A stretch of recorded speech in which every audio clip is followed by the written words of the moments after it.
Et on va prendre une toute autre direction maintenant. Le nord-est syrien pour nous rendre dans la ville kurde de Kobané. 6 mois après l'annonce d'un accord global entre Damas et les Kurdes, Wassim Nasr est allé prendre le pouls sur place pour nous auprès des différents acteurs politiques et sécuritaires. C'est un accès exclusif que vous a été donné. Bonjour Wassim.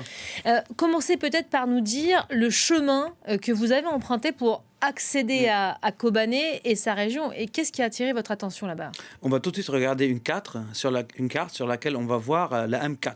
Donc cette fameuse route M4 dont on a beaucoup entendu parler pendant la guerre en Syrie, les 15 ans de guerre, parce que des très grandes batailles ont eu lieu avec différents acteurs sur cette M4. Donc j'ai pris la route depuis Alep, Manbij et puis évidemment Kobané. Et sur la route, ce qui est intéressant, on va le voir dans une vidéo, j'ai traversé l'Euphrate dans un point névralgique, donc un pont, on va le voir tout de suite, qui était détruit et qui était un point focal de l'affrontement entre les forces démocratiques syriennes et les forces du gouvernement syrien avant cette fameux accord dont vous avez parlé. Donc, traverser déjà ce pont, c'est quelque chose. Et on voit ce sont sur vos les images collines, là qu'on aperçoit. exactement.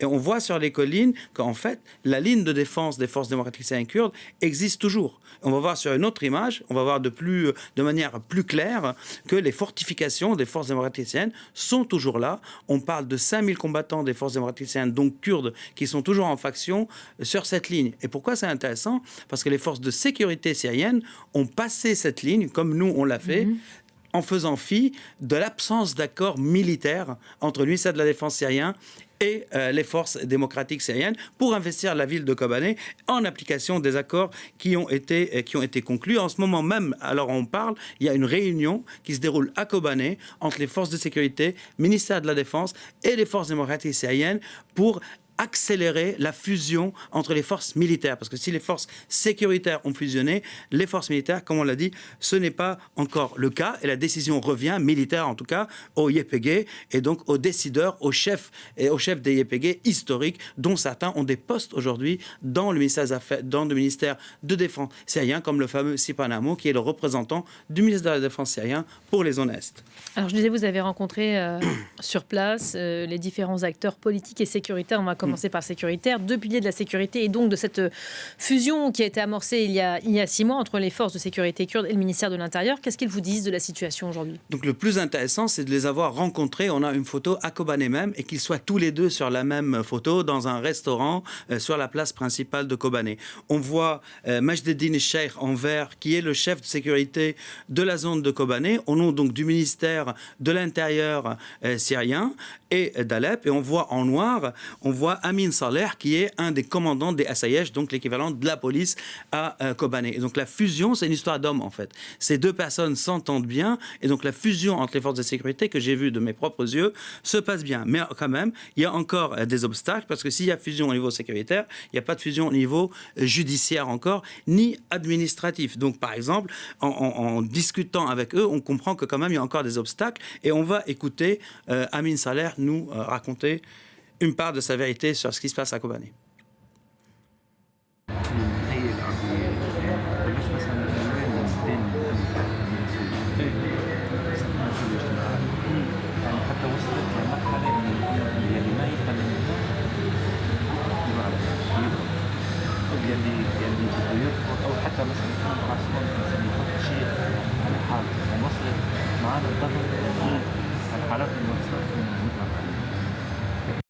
Donc on comprend de ces propos que le défi il est aussi interne par rapport à leurs propres recrues qui sont déjà les forces de police, disons kurdes. Donc la fusion se passe bien au niveau sécuritaire, ils arrivent à travailler ensemble, mais par exemple l'état civil n'est pas encore fusionné entre Alep et Kobané, alors qu'on parle de 10 ans de guerre, il y a des gens qui sont nés, des gens qui sont morts, donc ça fait partie aussi des grands obstacles aujourd'hui à la fusion administrative. Vous avez eu accès aussi aux principaux acteurs politiques de la ville, après les acteurs sécuritaires. Est-ce qu'on peut dire que la vie politique a repris ses droits ? On peut dire que la vie politique commence à reprendre ses droits, disons. J'ai vu le PYD, donc c'est le parti politique des YPG, donc le parti politique de la force principale des forces démocratiques syriennes. On a des photos avec le chef, donc un représentant, en tout cas un des plus importants représentants du PYD. On voit évidemment la photo d'Öcalan, donc l'inspirateur du PKK, aujourd'hui emprisonné en Turquie. Et pendant cette réunion, par exemple, lui, il déplorait le fait qu'ils n'ont pas de représentants dans la nouvelle Assemblée nationale syrienne, alors qu'ils ont boycotté les élections. Donc quand même, il voulait qu'ils aient des représentants. Il a peur aussi des craintes concernant le décret présidentiel qui donne des droits aux Kurdes, mais qui n'est pas encore inscrit dans la Constitution. On passe à un autre parti politique, le PDKS, qui dépend aussi, donc qui est très proche du YPG, qui a aussi des combattants dans les rangs des forces démocratiques syriennes. Et là, pour le coup, ils disent ce qui est bien, par exemple, c'est que les examens passés dans le nord-est ont été reconnus par Damas. Mais ils appellent à la baisse des tensions entre communauté kurde et communauté arabe. Puis on passe à l'opposition au YPG. Et là, c'est un autre parti politique, plutôt proche de Barzani, donc du Kurdistan irakien. Et là, eux, ils déplorent, on a aussi les photos, les voilà, ils déplorent la répression qui a été exercée sur eux par le YPG pendant des années. Et aujourd'hui, c'est là qu'on voit qu'il y a un espace politique qui s'ouvre, parce que même pour l'opposition aux forces démocratiques syriennes, il y a aujourd'hui une place. La personne qu'on a vue, c'est Mohamed Ahmed, qui a été nommé aussi par Damas directeur de la zone de Kobané.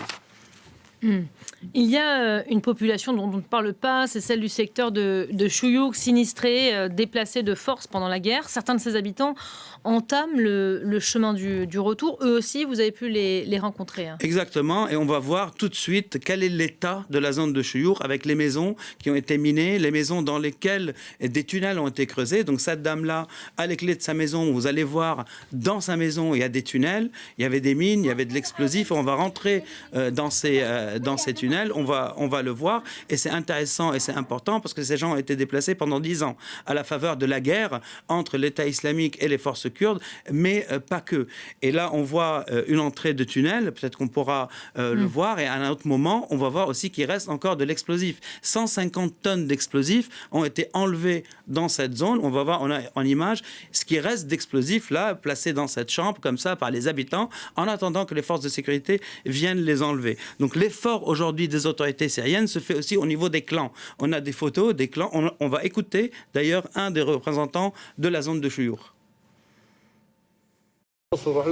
عادي يعني احنا بالعكس ما عندنا اي مشكله معهم صراحه ما نختلف معهم بالقصه لو العز الامور ترجع رجعنا بس الفكره هاي تبعيتهم ما مستحيل انك تقنعه انه انت ابن البلد ابن سوريا هو هاي الفكره نازحها من راسه ما عاد يحطها براسه انه انت ابن سوريا انت كردي ابن سوريا مثلك مثل المسيحي مثل الاشوري مثل اليزيدي مثل اي انسان موجود على ارض هاي سوريا لا هو يقول لك انا كردستان ورجافا والاقليم ولا هذا ما عاد يقتنع انه هذا البلد لي ولك الوضع صعب يعني صعب تشيل الفكره.